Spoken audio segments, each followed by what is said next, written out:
أعوذ بالله من الشيطان الرجيم. بسم الله الرحمن الرحيم.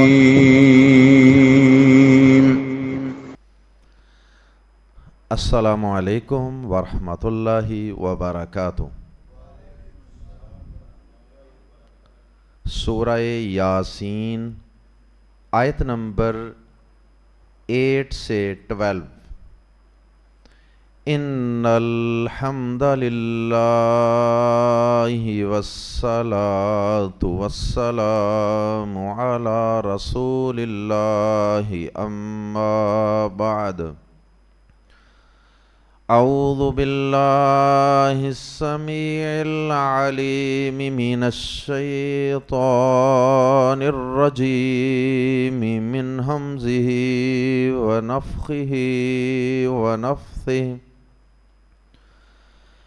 انا جعلنا فی اعناقہم اغلالا فہی الی الاذقان فہم مقمحون۔ وجعلنا من بین ایدیہم سدا ومن خلفہم سدا فأغشیناہم فہم لا یبصرون۔ وسواء علیہم اانذرتہم ام لم تنذرہم لا یؤمنون۔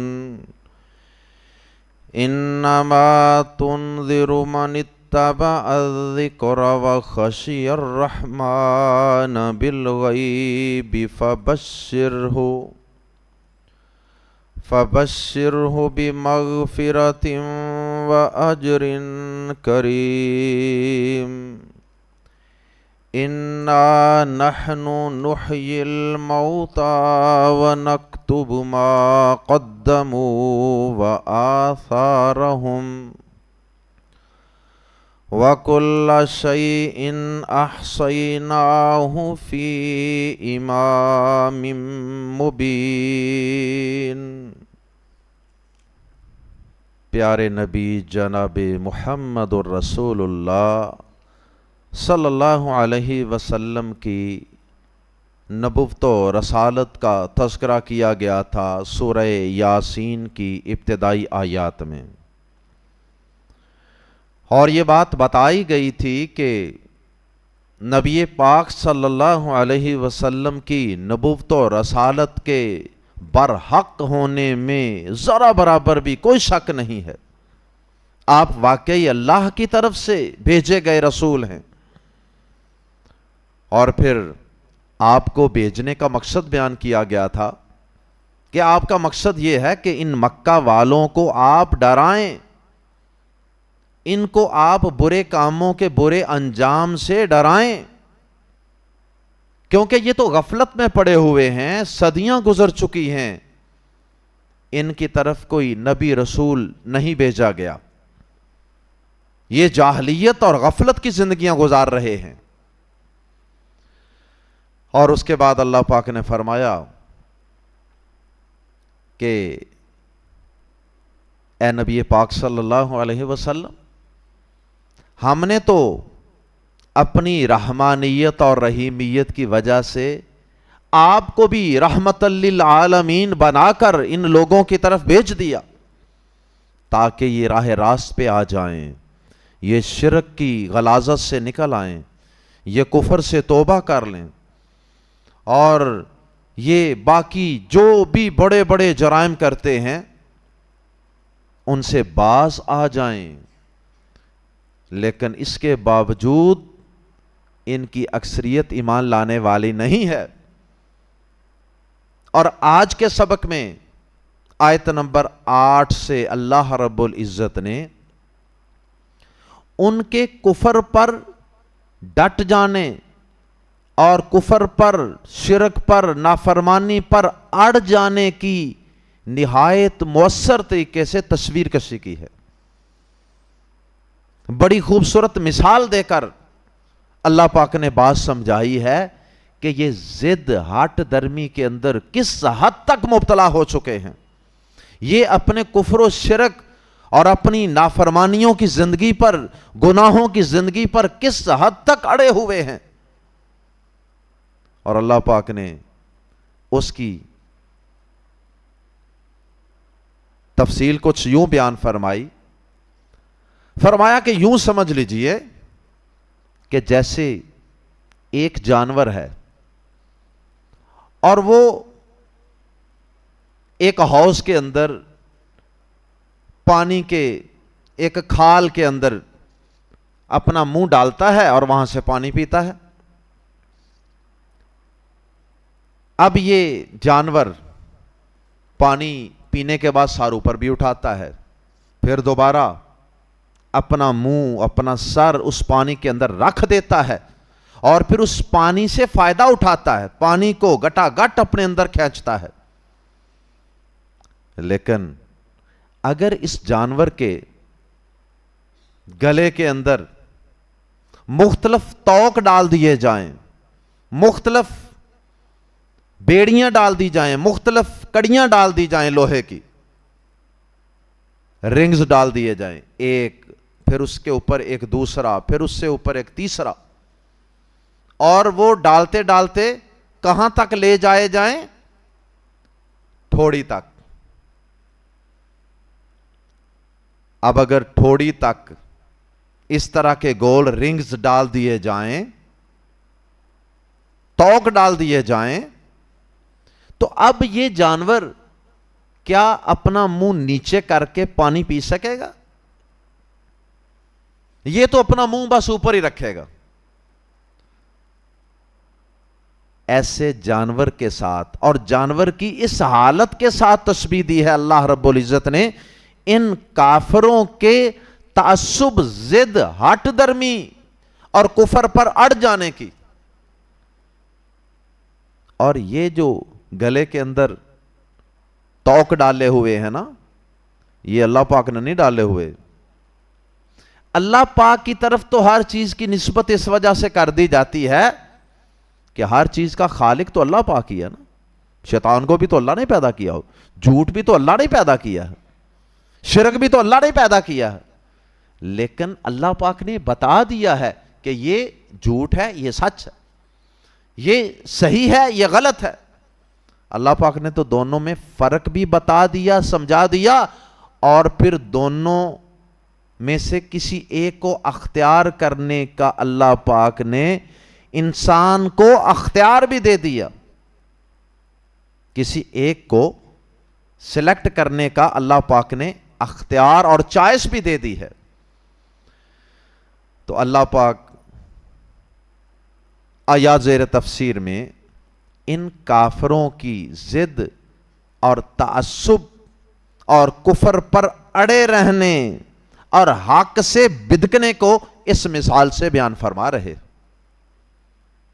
کہ اب ایسا شخص جس کے گلے میں ایک رنگ، ایک توق پڑا ہوا ہے ضد کا، اس کے اوپر ایک پڑا ہوا ہے تعصب کا، اس کے اوپر ایک اور رنگ پڑا ہوا ہے اپنے باپ دادا کی اندھی تقلید کا، اس کے اوپر ایک اور رنگ پڑا ہوا ہے نبی پاک صلی اللہ علیہ وسلم سے حسد کا۔ اب ایسے شخص کو قرآن فائدہ دے تو کیسے دے؟ ایسے شخص کو پیارے نبی جو رحمت للعالمین ہیں صلی اللہ علیہ وسلم، ان کی ذات بابرکات سے فائدہ ہو تو کیسے ہو؟ ایک شخص خود ہی حق بات کو سمجھنا نہیں چاہتا، صراط مستقیم کی طرف، توحید کی طرف، اللہ کی اطاعت کی طرف، جنت کی طرف آنا نہیں چاہتا، اپنے گلے کے اندر اس نے مختلف توق ڈالے ہوئے ہیں، تو ایسا شخص تو اگر ہدایت کے سر چشمے سے پانی پینے کے لیے اپنا منہ نیچے جھکانا چاہے کہ میں یہاں سے پانی پی لوں، تو یہ تو اپنی گردن نیچے جھکا نہیں سکتا، اس کی گردن تو اوپر اکڑی رہنی ہے۔ یہ مثال دی ہے اللہ پاک. اور پھر اللہ پاک نے فرمایا اے نبی پاک صلی اللہ علیہ وسلم آپ نے پریشان نہیں ہونا, رنجیدہ غم زدہ نہیں ہونا. جب آپ لوگوں کو اللہ کے دین کی دعوت دینے کے لیے نکلیں گے نا, آپ کو دو قسم کے لوگوں سے پالا پڑے گا. کچھ لوگ تو وہ ہیں جو سمعنا و اطعنا کہتے ہوئے فوراً آپ کی نبوت اور رسالت پر ایمان لے آئیں گے اور کلمہ توحید و رسالت پڑھ کے آپ کے صحابی بن جائیں گے. اور کچھ لوگ وہ ہیں کہ جو اڑے رہیں گے, ڈٹے رہیں گے کفر پر, اور آئیں بائیں شائیں اگرچہ مگرچہ کر کر کے وہ ہر صورت میں حق سے بدکتے رہیں گے. انہیں آپ کا سمجھانا, انہیں آپ کا قرآن مجید سنانا بھی کچھ فائدہ نہیں دے گا. آپ انہیں ڈرائیں یا نہ ڈرائیں, جہنم سے, عذابوں سے, قیامت کے دن سے, ڈرائیں یا نہ ڈرائیں ان کے لیے برابر, کوئی فرق نہیں. ٹس سے مس سے نہیں ہونا انہوں نے. تو یہ وہی لوگ ہیں جن کے متعلق اللہ پاک نے سورۃ البقرہ میں فرمایا نا, سم بکم عمی فہم لا یرجعون. یہ بہرے ہیں, گونگے ہیں, اندھے ہیں روحانی اعتبار سے, جسمانی اعتبار سے نہیں, روحانی اعتبار سے یہ بہرے گونگے اندھے ہیں. ان کی روحانیت مردہ ہو چکی ہے, ان کی ضد کی وجہ سے, ان کے تعصب کی وجہ سے, ان کے میں نہ مانوں کی رٹ لگانے کی وجہ سے, اور ان کے کوے کے سفید ہونے کی وجہ سے. پھر اللہ پاک نے آیات زیر تفسیر میں ان لوگوں کا بھی تذکرہ فرمایا ہے کہ جنہیں نبی صلی اللہ علیہ وسلم کے سمجھانے کا فائدہ ہوتا ہے, واقعی جو آپ کے سمجھانے سے فائدہ اٹھاتے ہیں, وہ خوش قسمت لوگ کون ہیں ان کا بھی تذکرہ فرمایا اور ان کی صفات بھی ذکر فرمائی. آئیے قرآن مجید کے الفاظ میں ان دونوں قسم کے لوگوں کا تذکرہ پڑھتے ہیں. انا جعلنا, بے شک ہم نے بنا دیے ہیں, ڈال دیے ہیں, فی اعناقہم, ان کی گردنوں میں, عنق کی جمع اعناق, فی اعناقہم, ان کی گردنوں میں, اغلالن, اغلال یہ غلن کی جمع ہے, اغلالن کئی طوق, کئی طرح کے طوق ہم نے ڈال دیے ہیں. مطلب یہ ہے کہ ان کی اپنی کرتوتوں کی وجہ سے ہم نے ڈال دیے ہیں کئی طرح کے طوق. فہیا, پس وہ, الا تک, الا کا معنی طرف بھی ہوتا ہے اور تک بھی, الال اذقانی, تھوڑیوں تک, یہ ذقان کی جمع ہے, اذقان تھوڑیاں, جنس, الال اذقانی تھوڑیوں تک ہے, فہیا الال اذقانی, پس وہ تھوڑیوں تک ہے. یعنی وہ جو توق ڈالے ہوئے ہیں, وہ جو رگز ڈالے ہوئے ہیں کڑے سے, وہ گردنوں میں ڈالے ہوئے ہیں, ڈالتے ڈالتے ڈالتے تھوڑیوں تک آ گئے. تعصب زد ہٹ درمی کے توق. فہم, پس وہ, مقمحون, سر اوپر کو اٹھا دیے گئے, پس ان کے سر اوپر کو اٹھا دیے گئے. مقمحون یہ اسم المفعول ہے, اسم مفعول, جس کا سر اوپر کو اٹھا دیا گیا ہو اسے کہتے ہیں مقمحون, اور اس کی جمع مقمحون. سر ایسا اوپر کو اٹھا دیا گیا ہے اکڑ کی وجہ سے کہ اب وہ سر نیچے بھی نہیں کر سکتے. فہم مقمحون, پس ان کے سر اوپر کو اٹھا دیے ہوئے ہیں. وجعلنا, اور ہم نے کر دی ہے, مزید تصویر کشی, وجعلنا, اور ہم نے کر دی ہے, ہم نے بنا دی, من بین ایدیہم, ان کے آگے سے, صدن, ایک دیوار, ا بیریئر, رکاوٹ, وَمِنْ خَلْفِهِمْ اور ان کے پیچھے سے سدن ایک دیوار.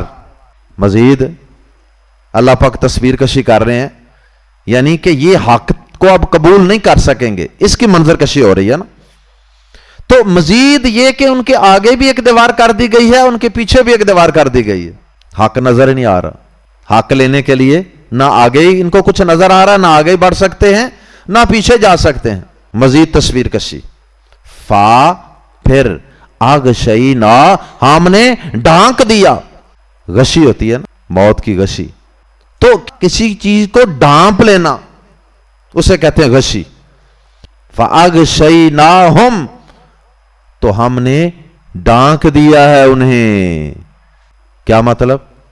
کہ ان کے اوپر سے بھی کوئی چیز ان کے اوپر ڈال دی گئی ہے، اوپر سے بھی کور کر دیا گیا ہے انہیں.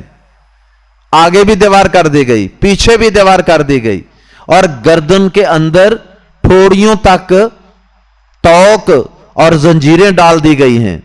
اب یہ گردن بھی نیچے نہیں جھکا سکتے. آگے دیوار، پیچھے دیوار، اوپر سے پردہ ڈال دیا گیا، ڈھانک دیا گیا، کور کر دیا گیا انہیں. فَهُمْ پس وہ لا یبصرون نہیں دیکھتے. اب انہیں کچھ نظر آئے گا؟ جب ایک بندے کی گردن اوپر کو اٹھی ہو، مزید تاکید کے لیے آگے پیچھے دیوار بھی کر دی جائے، مزید تاکید کے لیے اوپر سے کوئی پردہ، کوئی کپڑا، کوئی چیز ڈال کے اس کو کور بھی کر دیا جائے. اب اس بندے کو کیا نظر آئے گا؟ حق کیسے نظر آئے؟ اور یہ ساری چیزیں کیا ہیں؟ یہ وہی ہیں جو حق کو قبول کرنے کے اندر رکاوٹیں ہیں، اور یہ اس کے ذمہ دار اور رسپانسبل یہ خود ہیں. فرمایا وَسَوَاءٌ اور برابر ہے، عَلَيْهِمْ ان پر، کہ انذرتا تو ڈرائے ہم انہیں، ام یا لم تنذر نہ تو ڈرائے ہم انہیں. اے نبی پاک صلی اللہ علیہ وسلم آپ انہیں ڈرائیں یا نہ ڈرائیں، ان پر برابر ہے. لا یؤمنون وہ ایمان نہیں لائیں گے.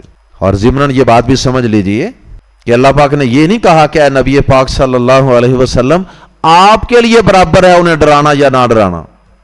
ڈرانے والے کو تو فائدہ ہو گئی، دعوت دینے والے کو تو فائدہ ہو گئی، اسے تو اجر ملے گا، اس کی تو اپنی ذمہ داری ادا ہو رہی ہے، اجر مل رہا ہے. یہ برابری کس کے لیے ہے؟ جو حق کو قبول نہیں کر رہا، جو ضدی ہے، ہٹ دھرم ہے. جتنا مرضی قرآن سنائیں، جتنی مرضی حدیثیں سنائیں، میں نہ مانوں کی رٹ لگائے رکھتا ہے.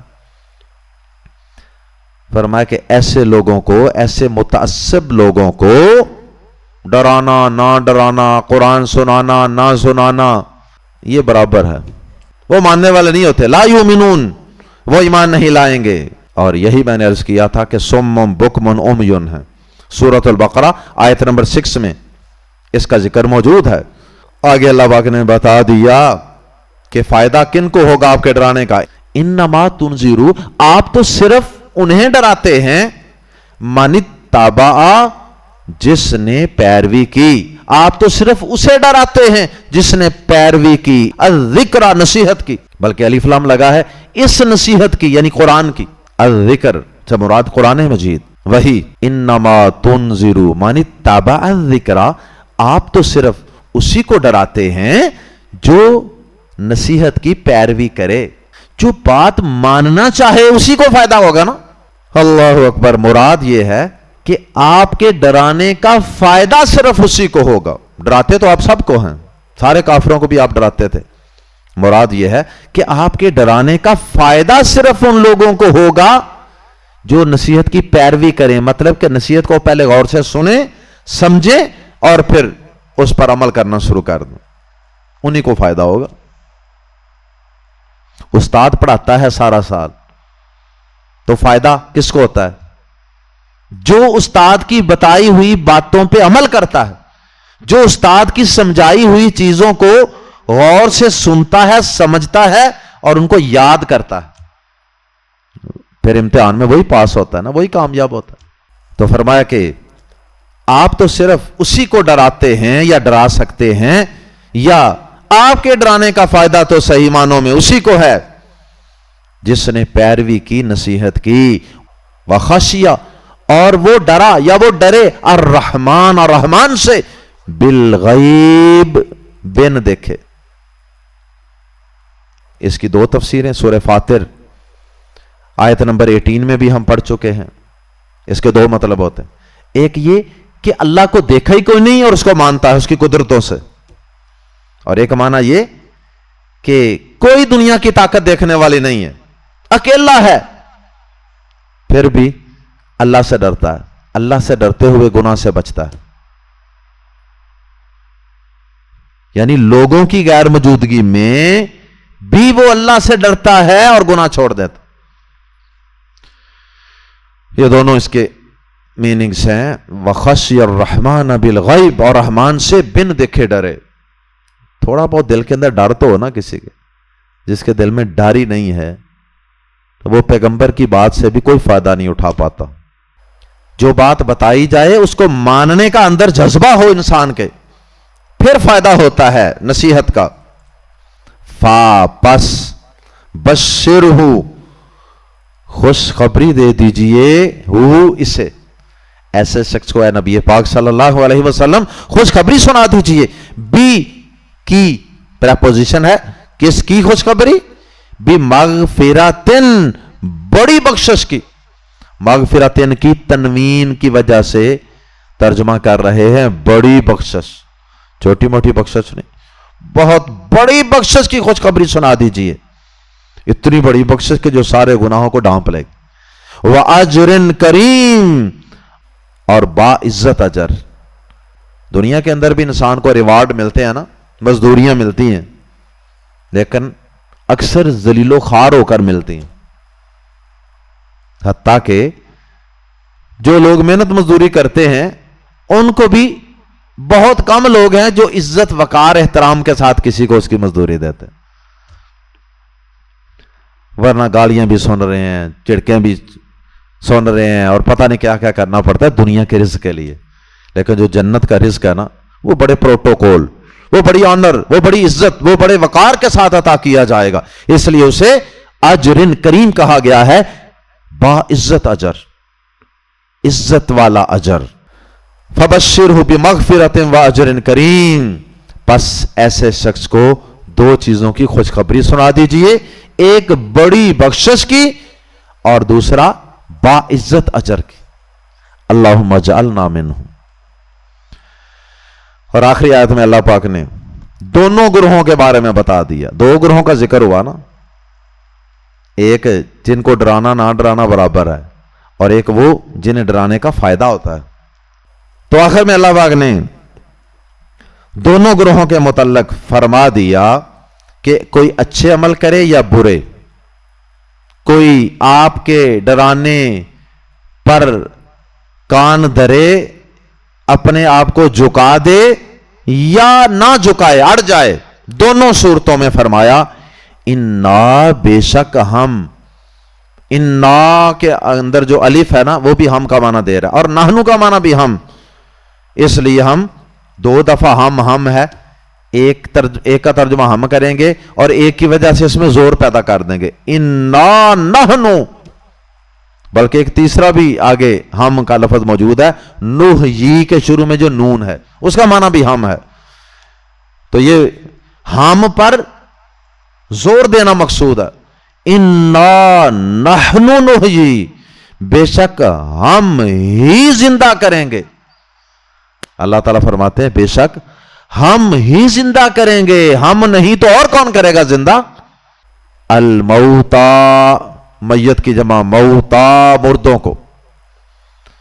بے شک ہم ہی مردوں کو زندہ کرتے ہیں یا مردوں کو زندہ کریں گے، کیونکہ نحیی فعل مضارع ہے، حال اور مستقبل دونوں میں ترجمہ ہو سکتا.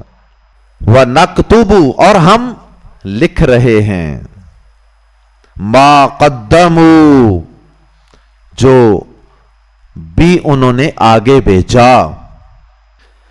پہلے نمبر پہ تو یہ بتایا کہ مرنے کے بعد ایک زندگی ہے، ہم مردوں کو زندہ کریں گے، اٹھائیں گے قبروں سے اور میدان محشر میں اپنے سامنے لا کھڑا کریں گے، اور پھر اس کے بعد حساب و کتاب کا سلسلہ شروع ہوگا. وَنَكْتُبُ اور ہم لکھتے ہیں مَا قَدَّمُوا جو انہوں نے آگے بھیجا. آگے بھیجا سے مراد دنیا میں رہتے ہوئے انسان، ہم سب اچھے برے سب لوگ ہی جو بھی عمل کر رہے ہیں وہ سارے ہم دنیا میں ہیں، لیکن وہ اعمال ہمارے کہاں جا رہے ہیں؟ اوپر چڑھ رہے ہیں اللہ کے پاس. تو وہ ہم تو اللہ کے پاس بعد میں جائیں گے نا، جب موت کا وقت آئے گا. لیکن ابھی ہم ادھر ہیں اور ہماری نیکیاں یا برائیاں وہ پہلے ہی آگے جا رہی ہیں، یہ مطلب ہے. اور ہم لکھ رہے ہیں جو عمل انہوں نے آگے بھیجے.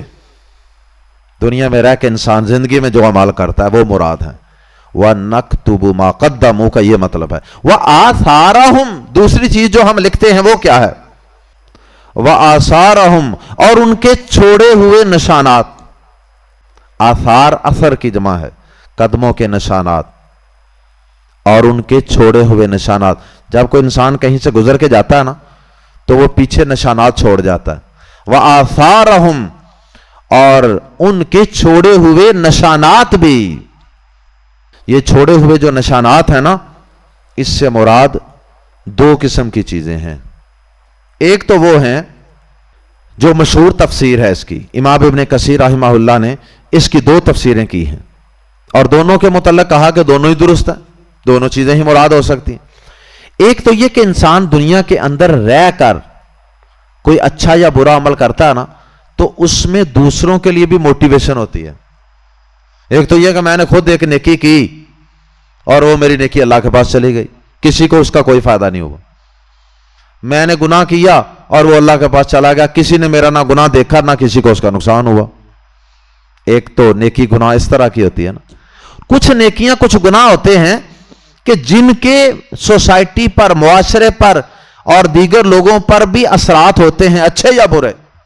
مثلا ایک شخص نماز پڑھتا ہے تو اس کے نماز پڑھنے کے اثرات اس کے اپنی فیملی پر، بچوں پر، بیوی پر، بہن بھائیوں پر، معاشرے پر، گلی محلے والوں پر، اور جہاں وہ کام کرتا ہے فیکٹری کے ملازموں پر، ہر ایک پر ہوتے ہیں. دوسرے بھی اس کو دیکھتے ہیں کہ یہ بندہ نماز پڑھتا ہے، اور اگر یہ زبان سے بھی کہہ دے تو زبان سے کہنے کی وجہ سے بھی موٹیویشن مل سکتی ہے اور کوئی نماز شروع کر سکتا ہے. یا ہم نے کسی کو تبلیغ کی کہ یار یہ قرآن پڑھا کرو، قرآن سیکھا کرو، آؤ قرآن کی ایک مجلس ہے اس کے ساتھ جڑ جاؤ، فائدہ ہوگا. وہ ہماری ترغیب پر قرآن پڑھنے لگ گیا تو یہ کام ہمارے لیے صدقہ جاریہ بن جائے گا. ہم دنیا سے چلے جائیں گے نا، اس کے بعد بھی وہ بندہ پیچھے سے نیک عمل کرتا رہے گا، نماز پڑھے گا، قرآن پڑھے گا، کوئی بھی اچھا کام کرے گا نا، اس کا اجر و ثواب ہمیں وہاں پہنچتا رہے گا. پہلی نیکیاں وہ تھی جو ہم یہاں رہ کر آگے بھیجتے رہے. یہ وہ نیکیاں ہیں جو ہم وہاں پہنچ جائیں گے تو ہمارے بعد ہمارے قدموں کے نشانات یعنی ہمارے اعمال وہ ہم تک پہنچیں. نبی صلی اللہ علیہ وسلم کی حدیث ہے صحیح مسلم میں، آپ نے فرمایا من سن فی الاسلام سنتا حسنتا فلہ اجرھا. فرمایا کہ جو شخص اسلام میں کوئی اچھا طریقہ یعنی دین کی کوئی بات اس کو جاری کرے، اس کے لیے اس کے اپنے عمل کا اجر ہے.